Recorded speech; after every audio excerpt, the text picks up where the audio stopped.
show I did called The Real Nostradamus, which Roger Burton's team did.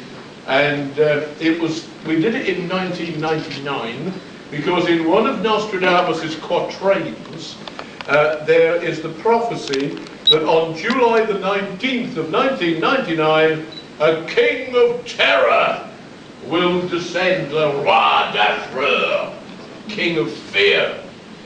And that presumably the world would then end at the same time. So we went down, we followed his life story, and did a lot of voiceovers from the places where he'd been.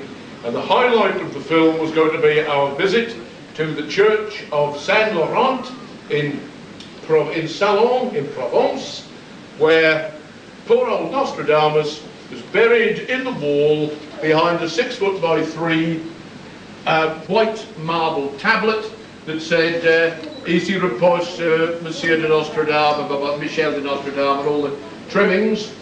And the thing was, if you could just do a quick budgeting job on what it had cost the team to get out there, cameraman between 600 and 700 a day, sound engineer between 500 and 600 a day, producer, director, Muggins here as presenter who isn't cheap, and it was a fairly expensive jaunt to take a total film crew and the crew car all the way over to Salon. And when we got there, the whole highlight, point and purpose of the trip was that we were going to go into this beautiful great church of Saint Laurent, where Nostradamus was buried in the wall behind his tablet, and high in the roof, 25 feet above us, was an automatic spotlight. As you step into the church, into this little side chapel where Nostradamus is buried, this spotlight comes on, illuminates his white marble memorial, and as you leave the chapel, the spotlight goes off again. As I said, it was nearly 30 feet above our heads. We had nobody with us from the church. We had permission to go in and film. We paid the church their dues and demands for the privilege of making the film. And they didn't think we needed anybody with us. But we didn't either. So there was no church caretaker, no furniture, nobody to help us. We got inside, and this blessed spotlight suddenly went stroboscopic. And we were getting flick, flick, flick, flick, flick, flick, flick. And the poor old cameraman, who was a wacky great East End Londoner, he can't cope with anything, great bloke, and he said, I can cope with it on, and I can compensate with it off. I can't compensate for that flipping strobe. And we tried everything. We've gone around on our hands and knees, pulling out every plug we could see. What we did to the church's central heating, I tremble to think, but we couldn't stop this wretched light. And finally, from such an unlikely, real tough, macho man of the world, to have a religious thought, bless his heart, he said, "Hey, Lionel," he said, you ain't just an actor, are you, mate? He said, "You're a real priest." I said, "Yes, I'm an ordinary, old-fashioned Anglican priest." And he said, "You don't think it's Nostradamus mucking us about, do you? You don't think it's Nostradamus, like you don't want us here?" Well, I said, I don't think that's very likely, but you couldn't just say a prayer for him or something. Yeah, okay. So, to please the cameraman, who was a nice guy and a mate of mine, I go over to Nostradamus' tomb, and I duly make the sign of the cross over his white marble, little prayer in Latin, finishing up with, in nomine Patri et Filii Spiritus Sanctus Nostradamus requiescat in pace. Nostradamus rest in peace. Amen. As I said amen, the light went out. My street cred went up by about 20 decibels. And this whacking great cameraman, who's about the size of Schwarzenegger, looks at me and says, How did you do that, Father? How did you do that? You beat Nostradamus." I said, "Well, if anything, I asked him politely if he'd leave the light alone." It wasn't so much beating him as imploring him. And but for the rest of the shooting on that film, I became the man who defeated Nostradamus. We were able to make the film, and it was a great success. But I still wonder, you see, when things like that happen, you know, we take the scientific approach to the paranormal, and we ask ourselves, well, was it the fact that, you know, was Nostradamus' unquiet spirit expressing itself by playing with the light so that we couldn't film? Or was it simply coincidence that the dying bulb which was producing the stroboscopic effect for some reason stopped at the precise split second that I said Amen after my little Latin prayer? But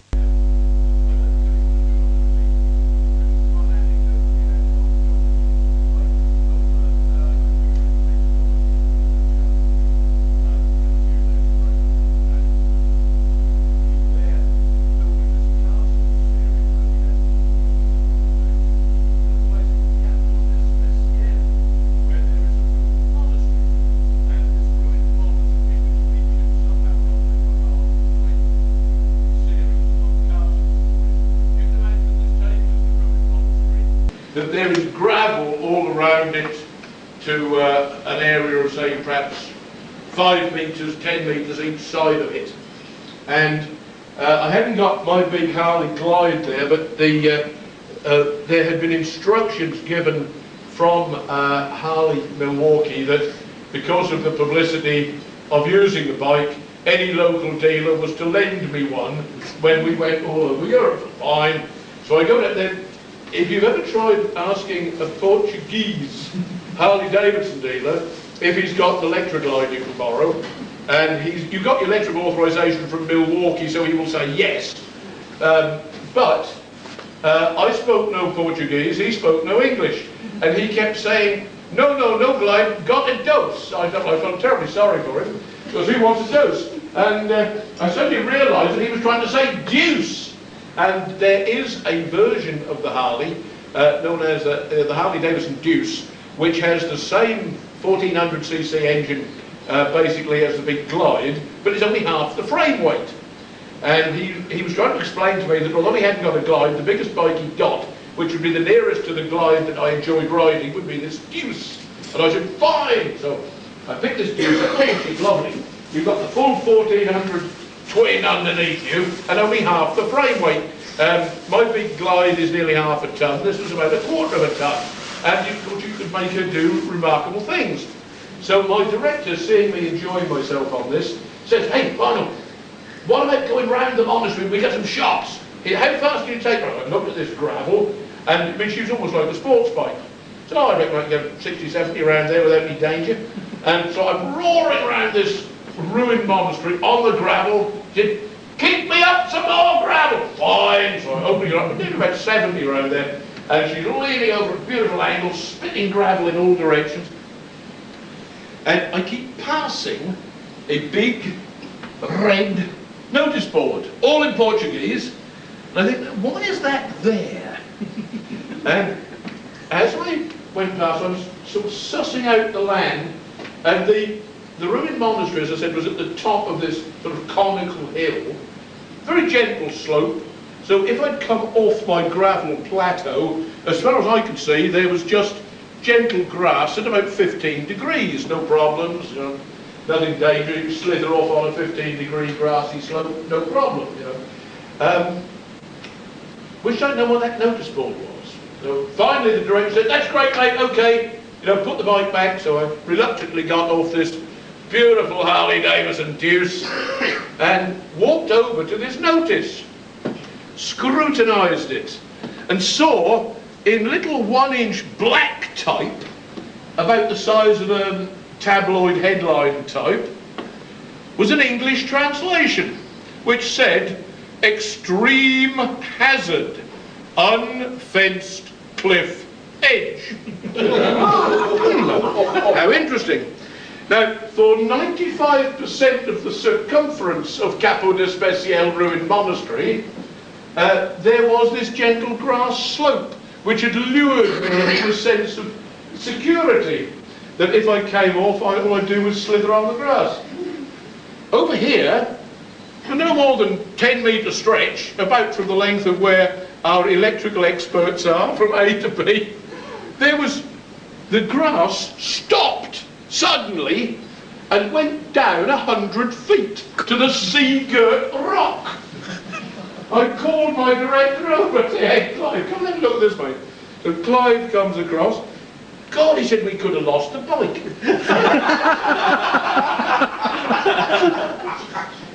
His mind was going budget. Well, we had the same director who was, because the two of us used to drive steamrollers through the Health and Safety Act, because if we saw something was going to make a good film, we made it. And on another occasion, we were much more local. We were doing Caerphilly Castle in Wales.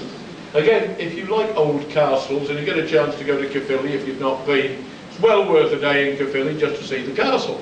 And it has a tower that leans at a very funny angle, since Cromwell's boys, I love the phrase, slighted it. They came and slighted the castle, which means they dug holes underneath the towers and tried to blow them up. And this one is now, I think without exaggerating, a good 15 degrees. It leans further than Pisa, and it's a lot heavier too. It attracts a lot of attention. So we didn't go up that one, but we went up one of the upright towers near it. And the story that we were doing, particularly grim and gruesome and really suitable for a Halloween talk, the true story was that a prisoner been taken in the days when people spent their time taking prisoners and charging for their release and hostages and all sort of things that nasty medieval castle landlords did. They'd captured this poor guy who happened to belong to the wrong faction, and to make sure he couldn't escape, they had blinded the poor bloke. And he was bitterly vengeful, I think as almost any natural human being would be, about what they'd done to him, and determined on his revenge. So he spent the long years that he was imprisoned in the castle learning every nook and cranny of it in his mind. He built a picture of where he was inside the darkness in his mind. He could go anywhere, he knew where all the doors were, he knew how to batten them. And they didn't realise what he was planning. He seized the Castellan's son, a young boy, raced up one of the towers, banging the doors behind him, then leans over the top and shouts to the Castellan, "I want my revenge or I'll kill your son." And all sorts of desperately dramatic exchanges go on between the two of them. I was playing both parts. I was the prisoner and I was the Castellan. So we did all the upstairs bits on top of the tower, then I went downstairs and did all the downstairs bits from the castle courtyard. And while I was doing the bit on top of the tower, again, same producer who was with me on the motorbike stunt, said, "I brought safety harness on. Can you lean over a bit? It'll look very dramatic." Fine. So I'm crazy enough to do all my own stunts. So I'm standing on the edge of the tower, on the parapet. Clive, cameraman down on the ground. My mate Clive has got my BBC safety harness rope over his shoulder and is just out of camera angle. To encourage me to lean over even further, he said, "Don't worry, mate, I've got it. It's round my shoulder." He said, "If you go, I'll go." And I said, "Clive?" "Yeah?" "Clive, what do you weigh?" "About 10.5. I said, "I'm 15. Could you put that rope round a bit of stone somewhere? Because the sight of you overtaking me on the way down will be very scant comfort." Which I hadn't thought of that. Among the books that we have brought on our table, we have one that Pat and I wrote back in about 1990, following our first visit to Rennes-le-Château in the south of France. I expect most of my pals here will know the story of the mystery of Rennes-le-Château, how an impoverished parish priest by the name of Béranger Sommière became the parish priest of the little mountaintop village of Rennes way back in 1885.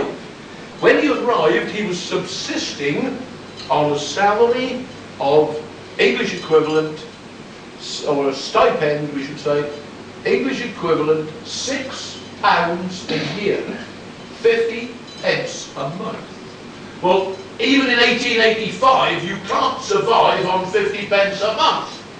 And so what the wily young priest did was to go over here and say, Monsieur, could I have lunch with you on Tuesday? Monsieur, could I call for breakfast on Wednesday? Monsieur, is there any chance of supper on Thursday?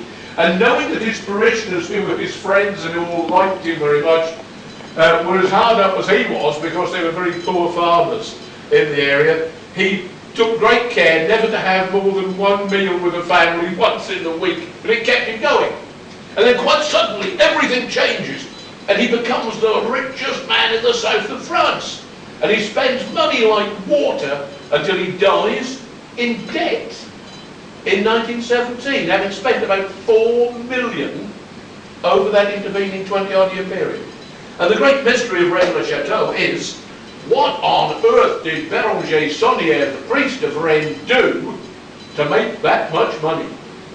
When he arrived at Rennes, church was semi-derelict, holes in the roof, windows missing, birds flying in and out, and within a short time of finding this huge fortune, wherever it came from, the church was completely refurbished, restored, filled with statues and paintings, all of which were rather strange, mysterious, coded. Anyway, that's our book on the Rennes-le-Château mystery, and the films that we were doing, the Castle series, took in Rennes-le-Château, which I was delighted about. So Pat and I, having first visited Rennes in 1975, we then went down to make this film again in a couple of years back.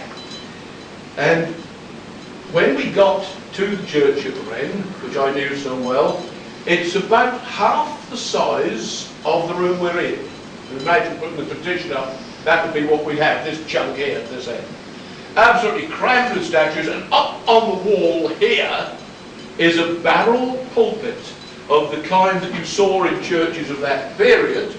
It's about the size of dear old brother Davros's stand, and you can imagine this perched up there as a barrel pulpit of about those dimensions. And Clive, knowing that we'd done the book on Rennes and that I was the kiddie as far as Rennes was concerned and the Rennes mystery, he said, Lionel, for this piece to camera, I want you in Saunière's pulpit. It would look great. Fine. Always went along with Clive's crazy ideas. The next problem was to get to the pulpit. And those barrel pulpits, you normally undo a door down here, there's half of a spiral staircase, kind of just half twist, like the Mobius half twist where you're doing that one-dimensional 3D mathematics and the Klein bottle of the Mobius bits. And so it does a sort of a half spiral up there. We couldn't get the door open. And once again, the very trusting church authorities had left it all to us. Here's the key, monsieur. I'm off to have some cognac, thank you. And so we were on our own devices, which we much preferred as a film crew. And couldn't get this door open. We tried various keys, and they seemed to turn something, but the door wouldn't open. Clive said, there's some trestle tables at the back. I look up and yeah, okay, Clive. Get the trestle table, put the trestle table, and I'm only 5'8", and I'm standing on the trestle table, and I can't quite reach the top of the barrel pulpit. Clive said, don't worry, I'll get a chair. So we've now got 15 stone of Fanthorpe on a trestle table, which is quietly doing the rumba, with a chair on the top of the trestle table, which seems to want to join in the dance. And he said, can you reach it now? And I just got my hands on the top. I said, yeah, I think I can do it. Did a sort of, the kind of pull-up that you'd be very proud of in the gym, especially if your friends are watching. I hauled myself up, got over the top, and did a kind of salmon, going over a salmon ladder, head downwards, grabbed the top, swung around, got my feet down, and the voice, the cameraman at the back, Lionel, you're coming through! So I then sprang my feet apart onto two solid pieces of wood and we realised why Berenger Saunier's pulpit had had its door nailed up from the other side because the little woodworms had been eating away at the bottom of it. And when you drop a 15-stone television presenter onto a piece of 19th century wood at which the woodworms have been feasting, the likelihood of his coming straight through is fairly good. But if our observant cameraman hadn't seen the bottom of the pulpit doing that. So I'm now, so I'm not very tall to begin with, so I've now got my feet this wide apart, which means I've dropped about 6 inches. And the voice from the director at the back, "Can you remember the lines?" I said, "Yes, I'm not doing this again, you get it once."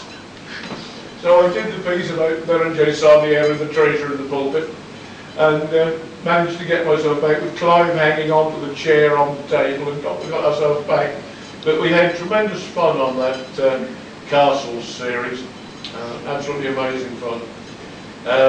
One of the lighter moments in which no danger was involved, we were doing a piece about Joan of Arc and one of the castles in France where Joan had spoken to the Dauphin, and an awful lot of setting up was required, and I said, well, while I'm waiting for you guys to do the technical stuff, I'm going to sit outside this lovely little French cafe and enjoy myself with a jug of sangria.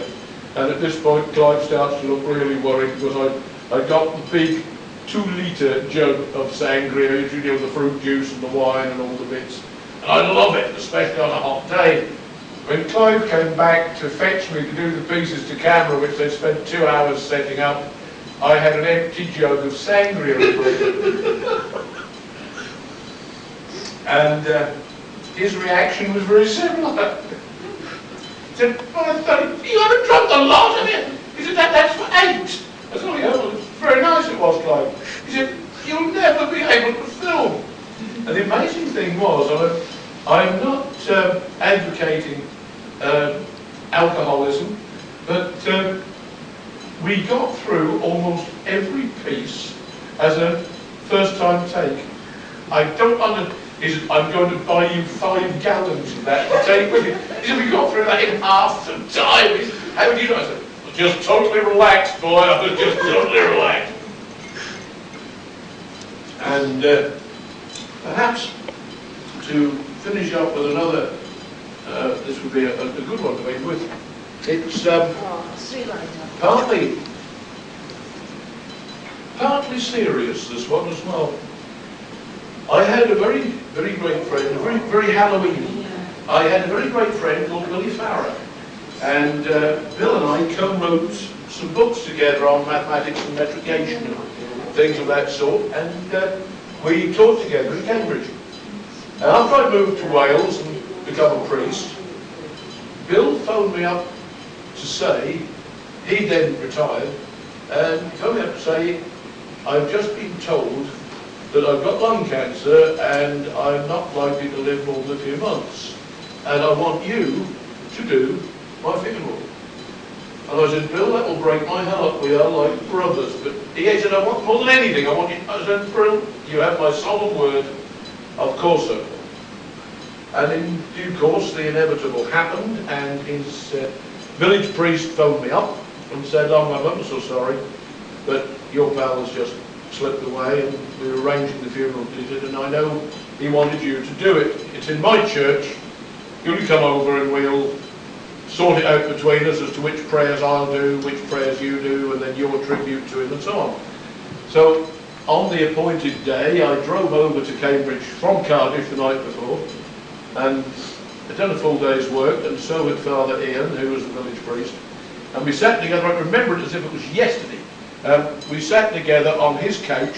His wife, who was a very hard-working lady, she was a social worker, she'd just come in from doing her day's work. She made us some biscuit and cheese and put a bottle of red wine on the table and said, "I'm sorry, boys, I'm going to bed. Can you manage with that lot?" And we said, "Thanks ever so much, yes, we can." And we duly sorted out Bill's service with the book in between us, and the red wine and the biscuit and cheese. Now, although I have investigated psychic phenomena for the best part of 40 years and come across some amazing cases, I'm not normally psychic at all. I normally have to take a really good, sensitive medium with us if we're going to get any reports about what is in the haunted area. But on this occasion, maybe because Bill and I had been such good and close friends for so many years, I suddenly got the impression that he was standing behind the couch where Ian and I had got prayer books propped up and notes to take to the service, with his arms around our shoulders. And when he was well, he was such a happy guy, big horn-rimmed glasses and a huge smile. If you're a cartoonist, you'd have drawn him as horn-rimmed glasses and a great big smile. And he was actually saying, I couldn't see him, this happens inside your head like watching a dream unravel, and he was saying to us, it's really good of you two guys to go to all this trouble for me after you've both done a heavy day's work. He was laughing, grateful but happy. And I said to Ian, I'm not psychic, but I am convinced that Bill is here with us. He's got his arms around our shoulders, he's laughing, happy, and he's thanking us for going to all this trouble for him. Then there was a change. And Bill always had a great sense of humour, loved making things happen when he was alive. He said to me in this little psychic state, tell Father Ian the words of Lady Juliana and tell him that she was right. Now, Lady Juliana was an East Anglian saint of the 15th century. She was a member of a religious community, and she had a vision, an ecstatic vision of heaven. When she got back, would come out of her trance, all the other nuns gathered round her and said, Juliana, what's it like? What was it like? What did you see? What was heaven like? And Juliana said, in her still happy, excited mood, all shall be well, and all shall be well, and all manner of thing shall be well. And it's quite a famous quotation from the saints, is what Juliana said following her visit to heaven. Well, I said this to Ian. I said, Bill wants me to tell you that Juliana was right, and he gave me the quote. All shall be well. Well, Ian moved away as though I had poured a bucket of icy water over his head and gasped.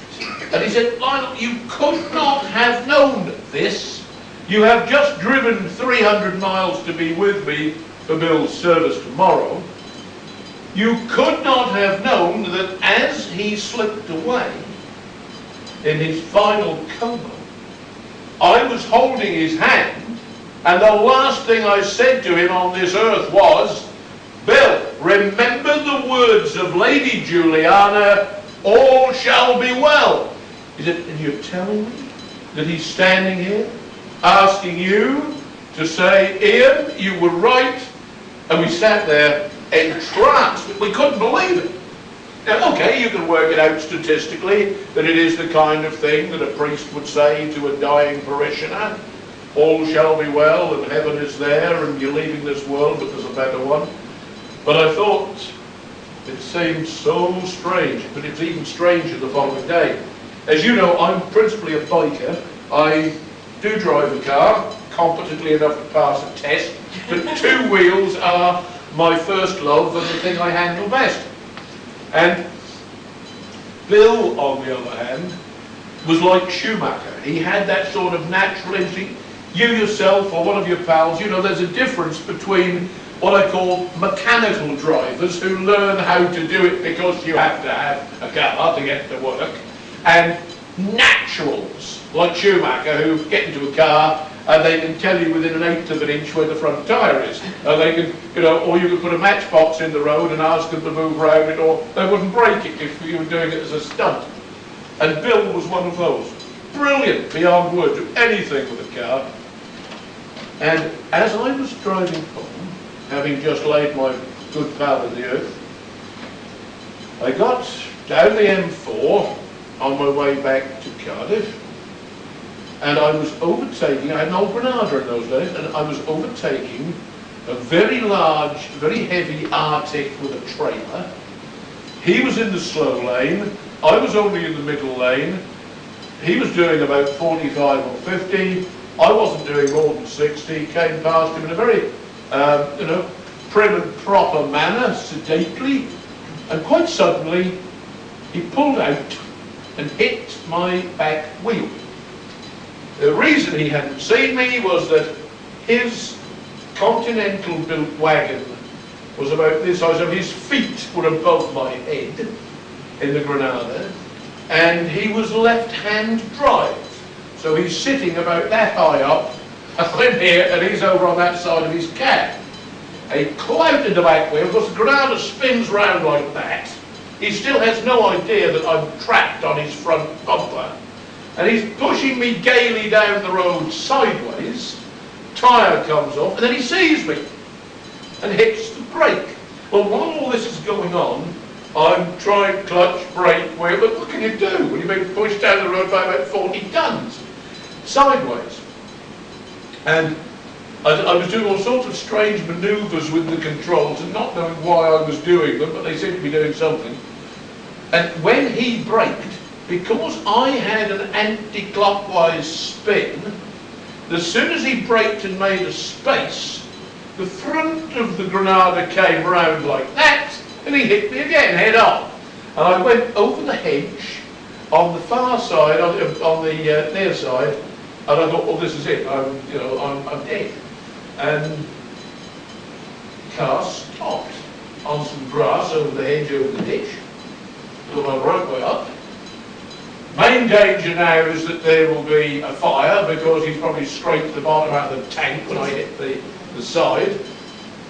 So the door was too buckled to open, so I leaned across the door and kicked the door open like the Terminator coming out of the wreckage. Stood there. I couldn't believe it. I got no whiplash. I wasn't hurt. I got a bruise. Nothing. I just sort of like, thank you, God. And this poor driver came running back saying, oh, I am so Swedish, you will. I am so sorry as I did not seize his use. I said, it's all right, I'm okay, I'm okay. The car's all right, but I'm okay. And I couldn't help looking out and thinking, the only man I knew who could have driven out of that was the bloke that I had just laid in the earth at Cambridge. And I couldn't help saying, especially after the experience of the night before, was that your first job as a guardian angel, Bill? I can imagine Bill with a big smile going up to God and saying as he looked down through the clouds, there's my old mate there in the mud, and he's a biker really, I think he needs me to sort that car out for him. And a smiling God saying, yes, off you go, Billy. He said, I've got another couple of jobs for him yet. Go and get him out of that. So, if I call it a night for the night there, Dave, is that okay for everybody? And thank you all for being such lovely mates and a lovely audience. And it was well worth a 5-hour drive down here to be with you tonight. God bless you all.